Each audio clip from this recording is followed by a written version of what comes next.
following best describes the chain of infection? So just as a test-taking strategy, let's say you get to this question and you're not sure what the chain of infection is. We could use context clues to figure it out. So if you see chain, you might think of a literal chain, right? And what do you notice when you see these chains linked, right?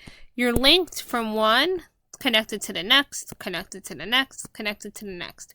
So if you think about it, a chain is almost like a cycle or a pattern of related events of how do you get from point A to point B to point C? How are we getting from one to the next?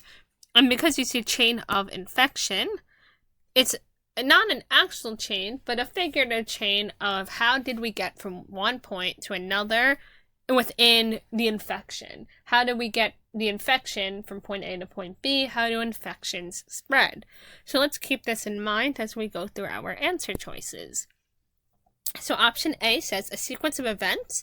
So sequence of events that allows an infection to spread. And this sounds exactly as the analogy we were just describing. So this seems like this will be the answer to our question. But let's take a look at the other choices to be sure. So option B says a physical chain used to restrain infected patients.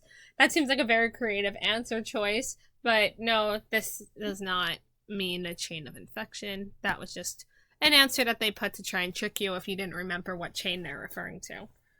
Option C says a list of all infections in a healthcare facility. And no, it is a chain of infection, not a list of infections. And option C is incorrect. And then option D says a method to track the source of an infection. I could see why someone might think that because if it says tracking a source, but the chain of infection is a sequence of events that allows the infection to spread. To understand how infections work, you might study this, but it's not the method that's used to track the infection. It's just this figurative idea of how infections just are spread in general, which is different than option D. So that leaves us with option A, a sequence of events that allows an infection to spread.